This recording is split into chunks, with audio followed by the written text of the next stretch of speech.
ان کو مبارکباد پیش کرتے ہیں کہ اللہ کے فضل اور اس کی توفیق سے انہوں نے صبح کے فرائض میں ایک اور قرآن مجید مکمل فرمایا، اور اس کے ساتھ ساتھ مسجد کے تمام نمازی سامعین حضرات کو بھی مبارک کہ ان کو پورا قرآن نماز میں فرضوں میں سننے کا موقع ملا۔ اللہ سب کی اس محنت کو، عمل کو قبول فرمائے، نجات کا ذریعہ بنائے، اور اس سلسلے کو اللہ تعالیٰ تا دیر قائم دائم رکھے۔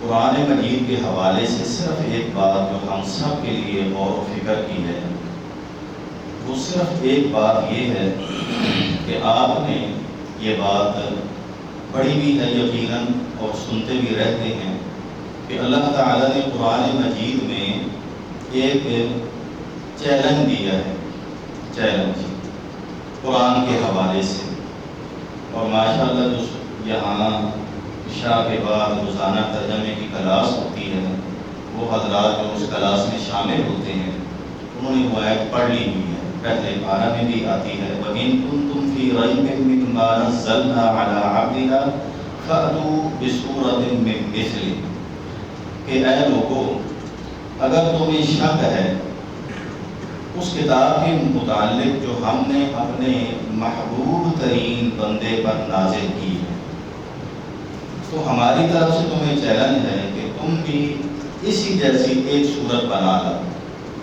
وَادْعُوا شُهَدَاءَكُم مِّن دُونِ اللَّهِ إِن كُنتُمْ صَادِقِينَ، اور اگر تم سچے ہو کہ یہ اللہ کا کلام نہیں، یہ اس شخص کا اپنا بنایا ہوا کلام ہے، تو اس میں تو تمہارے گمان کے مطابق اکیلے نے بنایا جائے گا، تم سارے مل کے ایک جیسی صورت بنا اگر سچے ہو۔ اور پھر جو آگے بات کی وہ یہ ہے فَإِن لَمْ تَفْعَلُوا وَلَن تَفْعَلُوا فَاتَّقُوا النَّارَ الَّتِي وَقُودُهَا النَّاسُ وَالْحِجَارَةُ، پھر یہ بھی سن لو کہ اگر تم نے ایسا نہ کیا اور کر بھی نہیں سکو گے، کیونکہ خالق اور مخلوق میں کیا نسبت ہو سکتی ہے، تو پھر ہماری طرف سے تمہیں نصیحت بھی ہے، تنبیہ بھی ہے کہ ڈر جاؤ، بچ جاؤ اس آگ سے جس کا ایندھن لوگ اور پتھر ہوں گے، اور وہ تیار کی گئی ہے کافروں کے لیے۔ اور اگلی آیت میں کیا ہے وَبَشِّرِ الَّذِينَ آمَنُوا، خوشخبری سنا دو ان لوگوں کو جنہوں نے مان لیا، جو ایمان لیا۔ کیا مان لیا؟ کہ یہ قرآن اللہ کی طرف سے ہے۔ پھر کتنا ماننا کافی نہیں، وَعَمِلُوا الصَّالِحَاتِ، پھر انہوں نے نیک عمل بھی کیے، ان کو خوشخبری سنا دو، ان کے لیے جنتیں۔ اسی طرح قرآن مجید میں 11ویں پارہ میں اللہ نے اسی چیلنج کو اس طرح دہرایا ہے ام یقولون افتراہ قل فأتوا بسورۃ مثلہ وادعوا من استطعتم من دون اللہ ان کنتم صادقین، کہ یہ لوگ یہ کہتے ہیں کہ اس شخص نے یہ اپنی مرضی سے بنا لی ہے، اپنی سوچ سے بنا لی ہے، تو انہیں کہو کہ تم اگر سچے ہو تو اس جیسی ایک صورت بنا کے دکھاؤ۔ کہیں یہ کہا فَلْيَأْتُوا بِحَدِيثٍ مِّثْلِهِ إِن كَانُوا صَادِقِينَ، کہ اگر تم سچے ہو تو اس جیسی کوئی بات بنا کے دکھا دو۔ تو سوال یہ ہے کہ کیا اللہ نے اتنا جو چیلنج قرآن میں دیا ہے تو یہ صرف یہ بتانے کے لیے کہ لوگ قرآن نہیں بنا سکتے، بس یہ بتانے کے لیے، اتنی بات بتانے کے لیے اللہ نے قرآن میں جا بجا کہا اچھا جی ہم نے مان لیا یہ اللہ کا کلام ہے تو یہ کافی ہے ہمارے لیے؟ یہ سوال ہے۔ جب ہم سب مان رہے ہیں بحیثیت مسلمان ہونے کہ یہ قرآن اللہ کا کلام ہے، تو گویا بس بات ختم ہو گئی، انہوں نے نہیں مانا ہم نے مان لیا، بس اتنی سی بات تھی۔ سوال ہے، بس یہ سوال ہے آپ حضرات کے اپنے ساتھ بھی اور آپ کے ساتھ بھی۔ اسی سوال کا جواب ہم سب کے پاس ہے کہ کیا اتنی بات تھی کہ اللہ کہتے ہیں کہ اگر تم سچے ہو اس جیسی قرآن ایک کلام بنا دو، تو انہوں نے نہیں مانا ہم نے مان لیا، ہاں جی یا اللہ ہم نے مان لیا یہ تیرا کلام، بس اتنا منوانا تھا۔ سوال یہ ہے، اس کا کیا جواب بنے گا کہ ہم اگر مان لیں کہ یا اللہ یہ تیرا کلام ہے تو ہم کامیاب ہو جائیں گے، ہمیں جنت مل جائے گی۔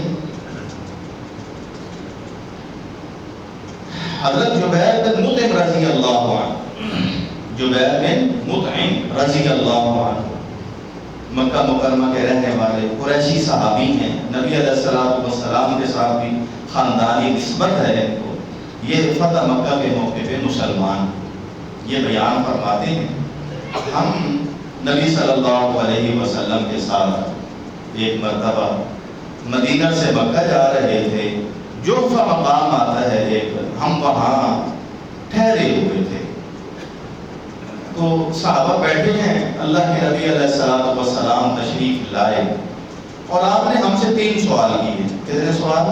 3 سوال، بس وہ 3 سوال ہم نے ذہن میں بٹھا۔ آپ نے فرمایا الیس تشہدون ان لا الہ الا اللہ وحدہ لا شریک لہ وانی رسول اللہ وان ھذا القرآن جاء من عند اللہ۔ او میرے صحابہ، کیا تم اس بات کی گواہی نہیں دیتے ہو؟ کیا تم دل سے یہ بات نہیں مانتے ہو، زبان سے اقرار نہیں کرتے ہو کہ اللہ کے سوا کوئی الہ نہیں، وہ وحدہ لا شریک ہے؟ کیا تم اس بات کی شہادت دیتے ہو؟ دوسرا سوال، کیا تم یہ بھی مانتے ہو کہ میں اللہ کا رسول ہوں، اللہ کا آخری نبی ہوں، میرے بعد کوئی نبی نہیں آئے گا، میں قیامت تک میری نبوت جاری و ساری ہے، میرے آنے سے اللہ نے پہلے نبیوں کی شریعتیں منسوخ کر دی ہیں، میں صرف تمہاری طرف نہیں بلکہ تمام انسانیت کے لیے رسول بن کر آیا ہوں، کیا تم یہ نہیں مانتے ہو؟ تیسری بات، کیا تم یہ نہیں مانتے ہو کہ یہ قرآن اللہ کی طرف سے آیا ہے؟ کتنی باتیں ہو گئی ہیں؟ اب دیکھیں وہی سوال جو میں نے پہلے کیا تھا، انہوں نے کہا بلا یا رسول اللہ، اے اللہ کے رسول بالکل ہم یہ مانتے ہیں۔ کتنی باتیں منوائی؟ اللہ کے سوا کوئی الہ نہیں، وہ وحدہ لا شریک ہے، اور میں اللہ کا رسول ہوں، اور یہ قرآن اللہ کی طرف سے آیا ہے۔ سب نے کہا ہم مانتے ہیں، ہم بھی مانتے ہیں نا۔ آپ نے یہ کہہ دیا کہ تمہیں جنت مبارک ہو، نے یہ نہیں کہا، ایک وصیت کی، تلقین کی، نصیحت، تاکید، فرمایا فتمسکوا بہ، فتمسکوا بہ، جب یہ مانتے ہو کہ اللہ وحدہ لا شریک ہے، میں اللہ کا رسول ہوں، اور یہ قرآن اس نے میری طرف تم سب کے لیے بھیجا ہے، پھر تم اس کو مضبوطی سے پکڑ لو۔ کیا کہا؟ فتمسکوا بہ، اس کو مضبوطی سے پکڑو۔ اب آپ سب اپنے آپ سے پوچھیں، میں بھی پوچھتا ہوں کہ کیا واقعی ہم نے قرآن کو مضبوطی سے پکڑا ہوا ہے؟ یہ بس سوال ہے۔ بات ایک یہ تو میں نے نہیں کی، ایک وہ قرآن کی آیتیں کہ اللہ چیلنج کر رہے ہیں کہ یہ قرآن یہ سمجھتے ہیں کہ میں نے نہیں نازل کیا، یہ میں نے نازل کیا، قیامت تک کوئی ساری انسانیت بھی مل جائے، پورے دور اکٹھے ہو جائیں، میندے اگر پلا لیں، قیامت تک قیامت قائم ہو جائے گی، لیکن قرآن جیسی ایک صورت نہیں بن پائے گی، اور نہیں بنی ابھی تک۔ مخالفت زور شور سے جاری ہے، جتنا کسی کو موقع ملتا ہے قرآن کو ٹھکرانے کی کوشش کرتا ہے، لیکن قرآن نہ اس کو نیچر کیا جا سکا ہے، نہ اس کا چیلنج قبول کوئی کر سکا ہے۔ جس نے بھی اس کے ساتھ مقابلہ کیا اس نے وہ ذلیل ہو گیا، اور ہم نے مان لیا، اتنا تو کافی نہیں۔ فرمایا فتمسکوا بہ، اس کو مضبوطی سے پکڑو۔ وجہ کیا ہے؟ اس قرآن کا کمال کیا ہے؟ میں اور آپ اس کی برکت سے کیا کمال حاصل کر سکتے ہیں؟ فرمایا ان ھذا القرآن طرفہ بید اللہ وطرفہ بایدیکم، یہ قرآن سمجھو ایک رسی ہے۔ اللہ کہاں ہے؟ اللہ عرش پہ کہاں ہے؟ ثم استوى علی العرش، اور عرش کہاں ہے؟ ساری کائنات سے اوپر، اس کی بلندی کو کوئی پہنچ نہیں سکتا، کوئی سوچ نہیں سکتا۔ اللہ کے عرش کی بلندی کو کوئی پہنچ نہیں، اس کے اوپر اللہ جلوہ افروز ہے۔ کمال کیا ہے اس قرآن کا؟ فرمایا یہ جو قرآن ہے طرفہ بید اللہ و طرفہ بایدیکم، اس کا ایک سرا اللہ کے ہاتھ میں ہے اور ایک سرا تمہارے ہاتھ میں ہے۔ یہ اس قرآن کا کمال ہے۔ کیا کمال ہے اس قرآن کا؟ کہ جو اس قرآن کو مضبوطی سے پکڑتا ہے گویا وہ اللہ تعالیٰ کی حفاظت میں آ جاتا ہے۔ فَإِنَّهُ لَن تَضِلُّوا بَعْدَهُ وَلَن تَهْلِكُوا بَعْدَهُ أَبَدًا، یہ گارنٹی اس کی یہ ہے اس کو مضبوطی سے پکڑنے کی، جو اس کو پڑھتا ہے اور اس کے ساتھ جڑ جاتا ہے، وہ پھر کبھی ہلاک بھی نہیں ہوگا، گمراہ بھی نہیں ہوگا۔ ہم کتنی باتوں سے ڈر رہے ہیں، ہم ہلاک نہ ہو جائیں، اللہ کا کہ عذاب میں گرفتار نہ ہو جائیں، دنیا میں بچ بھی گئے تو آخرت میں نہیں بچ پائیں گے، تو اس ہلاکت سے بچنے کا۔ دوسرا گمراہی، بھائی فتنے بہت ہیں، فتنے بہت ہیں، اس میں کوئی شک نہیں، لیکن اگر میں اور آپ قرآن سے جڑ جائیں، اللہ کی قسم ہمیں اتنی پریشانی نہیں آئے گی کہ فتنے بہت ہیں، پتہ نہیں کیا کریں گی۔ بھائی یہ ہر انسان کہہ سکتا ہے، لیکن جو قرآن روز پڑھے صدق کے دل کے ساتھ ہدایت کی نیت سے، وہ یہ نہیں اس کو یہ پریشانی نہیں ہوگی کہ کہیں میں فتنوں میں نہ گر جاؤں، کیونکہ یہ قرآن کی گارنٹی ہے، یہ اس کی عظمت ہے۔ بس ہم اسی حدیث کو سامنے رکھیں کہ نبی صلی اللہ علیہ وسلم ایک مرتبہ تشریف لائے صحابہ کی بابرکت جماعت میں، اور ان سے کیا پوچھا جی؟ کیا تم گواہی دیتے ہو کہ اللہ کے سوا کوئی الہ نہیں، وہ وحدہ لا شریک ہے؟ کیا تم گواہی دیتے ہو کہ میں اللہ کا رسول ہوں؟ کیا تم یہ مانتے ہو کہ یہ قرآن اللہ کی طرف سے آیا ہے؟ تو صحابہ نے سب نے کیا کہا؟ بالکل، یہ ساری باتیں ہم مانتے ہیں۔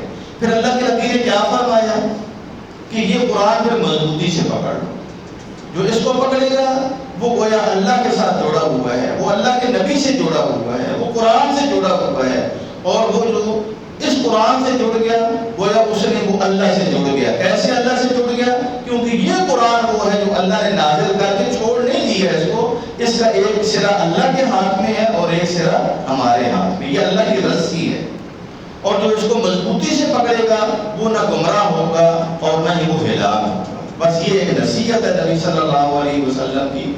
اب ہم نے یہ عزم کرنا ہے کہ ہم نے قرآن کیسے پڑھنا ہے۔ قرآن مجید جو پڑھ رہے ہیں روزانہ کی بیس پہ، اللہ ان کو استقامت نصیب فرمائے۔ جو مشکل سمجھتے ہیں ان کے لیے ایک مشورہ یہ ہے کہ قرآن کی بعض آیتیں، بعض صورتیں وہ اپنے حجم کے لحاظ سے مختصر ہیں، میں چھوٹی لفظ نہیں بولتا، قرآن بڑا ہے، مختصر ہیں، جیسے سورہ اخلاص ہے، اس طرح سورت آخری صورتیں ہیں، آیت الکرسی ہے، ان کی فضیلت بھی بہت زیادہ ہے، تو اس سے آغاز کریں۔ نبی علیہ السلام نے ایک موقع میں صحابہ سے کہا اَيَعْجِزُ أَحَدُكُمْ أَن يَقْرَأَ كُلَّ لَيْلَةٍ ثُلُثَ الْقُرْآنِ، کیا تم سے یہ نہیں ہو سکتا کہ روزانہ رات کے وقت قرآن کا 1/3 پڑھ لو؟ 1/3 یہ 10 پاروں کے برابر۔ صحابہ نے کہا اللہ کے نبی یہ کون کرے گا، روز 10 پارے روزانہ، دن کو کام کرو اور رات کو 10 پارے کیسے؟ فرمایا کیا تم قل هو اللہ نہیں پڑھ سکتے؟ اس ذات کی قسم جس کے قبضے میں میری جان ہے، یہ ثلث القرآن کے برابر ہے۔ تو یہ فضیلت والی صورتیں، ان کو قرآن کھول کے پڑھا ہے، زبانی تو پڑھتی ہو نا، قرآن کیوں کھولے؟ کیونکہ قرآن کو جب ہم پکڑیں گے تو ہمیں قربت کا احساس ہوگا۔ صحابہ کرام اور تابعین، ان کی زندگی قرآن تھی۔ جو دن ایسا گزرتا، جیسے ہمارے کچھ بعض خوش قسمت لوگ ہوتے ہیں جن کے ماں باپ زندہ ہو، وہ کہتے ہیں کہ اگر جس دن میں اپنی ماں کو کی نہ زیارت کر سکوں یا باپ کو نہ دیکھوں مجھے چین نہیں آتا، کہتے ہیں کہ نہیں کہتے؟ بڑی خوش نصیبی ہے، لیکن یہ چیزیں بھی عارضی ہوتی ہیں، چلی جاتی ہیں۔ اللہ کی قسم اس سے زیادہ صحابہ کو قرآن سے اتنا لگاؤ تھا کہ جس دن کسی مصروفیت کی وجہ سے، قرآن تو زبانی بہت پڑھتے تھے، وہ قرآن دیکھ کے نہیں تھے نہ پڑھ سکتے، کہتے تھے آج ہمارا دن نہیں رہا، آج مزہ نہیں آیا۔ کیوں بھائی نہیں آیا؟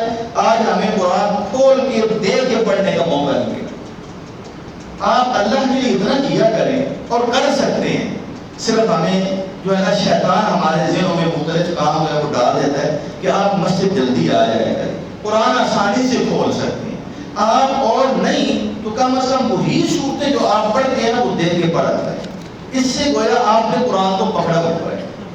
آپ قرآن دیکھ، آج کتنے لوگ کا جنہوں نے قرآن دیکھا ہے، قرآن کو ہاتھ لگایا ہے، بہت مشکل ہے۔ پھر اللہ کے بندو ہم نے قرآن کیسے پکڑا ہوا ہے؟ جب ہم نے قرآن ہی چھوڑ دی ہے تو ہلاکت یقینی نہیں ہے۔ کیسے بچیں گے؟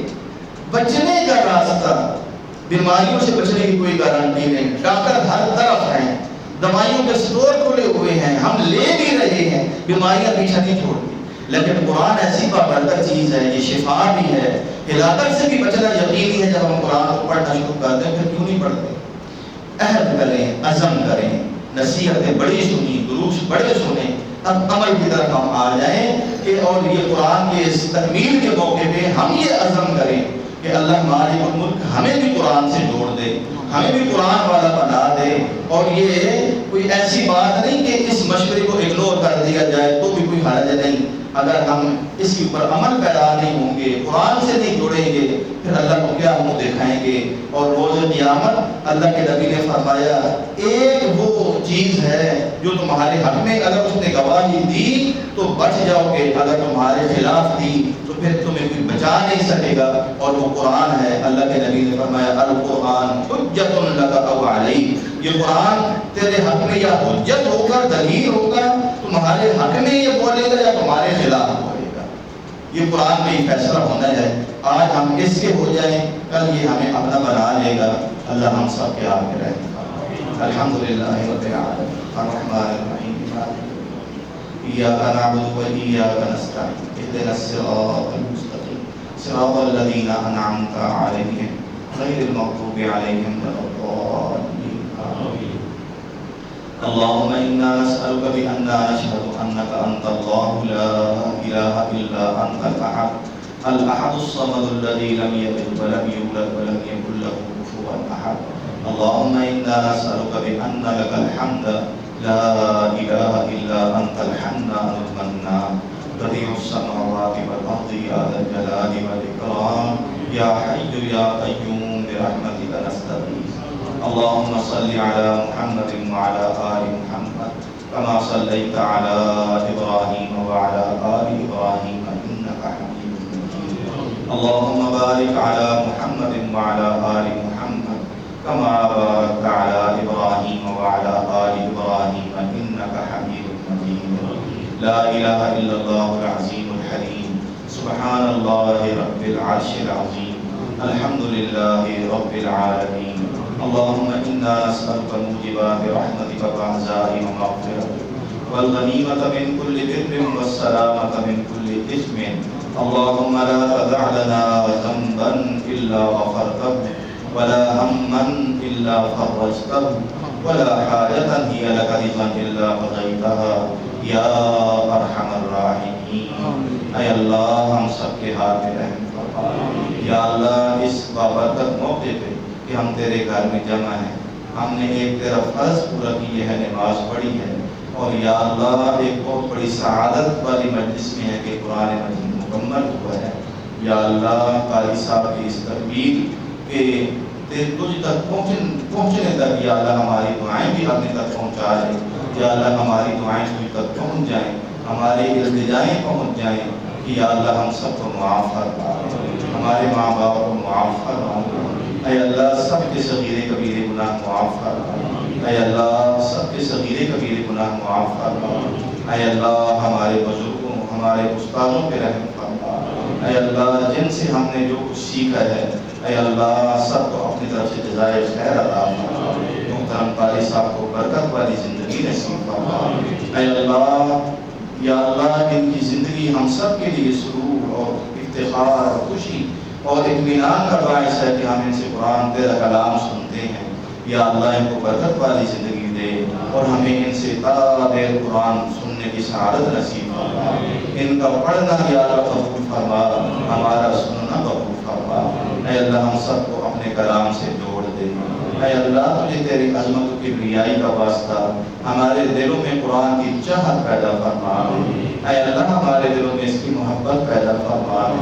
اے اللہ قرآن کی طرف لوٹنے کی جو رکاوٹیں ہیں وہ دور فرما دے۔ اگر گناہ رکاوٹیں ہیں ہم تیری روی توبہ کرتے ہیں، ہمیں معاف فرما دے۔ اگر دنیا کی محبت اور کاروبار کا غلبہ رکاوٹ ہے یا اللہ یہ محبت کم کر دے۔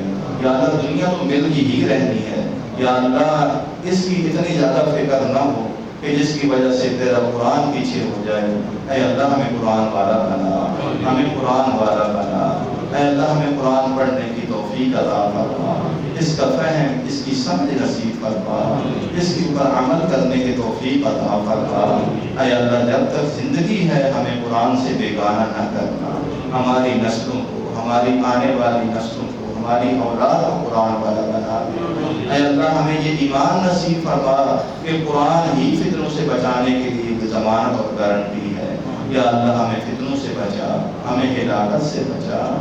اے اللہ ہم سب کی پریشانیاں دور فرما۔ اے اللہ بیماروں کو شفا عطا فرما، بیماروں کو شفا عطا فرما۔ اے اللہ اولاد کے معاملے میں، بچوں بچیوں کے معاملے میں جو پریشان ہیں، بیماریوں کے حوالے سے، رشتوں کے حوالے سے، کاروبار کے حوالے سے، یا اللہ اپنے فضل و رحمت سے یہ ساری پریشانیاں ماں باپ کی دور فرما دے۔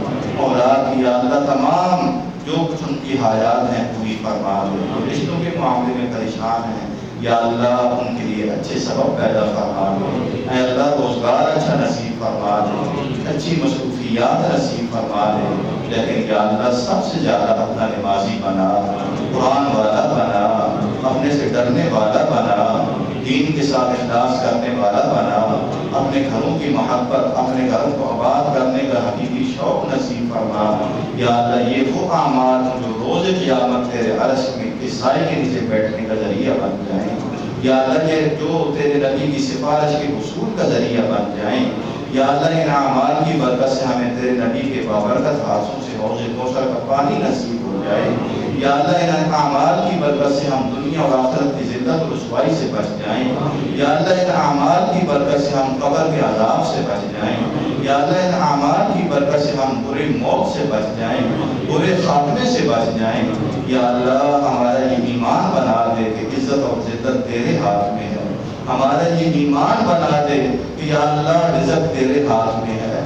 ہمارا یہ ایمان بنا دے کہ دنیا اور آخرت کی ساری کامیابیوں کے فیصلے تیرے ہاتھ میں ہیں۔ اے اللہ دنیا کی اندھی محبت سے ہمیں بچا، مال و دولت کی اندھی محبت سے بچا۔ ہمیں قرآن سے، اپنی ذات سے، اپنی نبی سے، اپنے دین سے سچی محبت نصیب فرما۔ ربنا آتنا فی الدنیا حسنۃ وفي الآخرة حسنة وقنا عذاب النار ربنا تقبل منا إنك أنت السميع العليم وتب علينا إنك أنت التواب الرحيم وصلى الله وسلم على نبينا محمد وعلى آله وأصحابه وأهل بيته أجمعين آمين برحمتك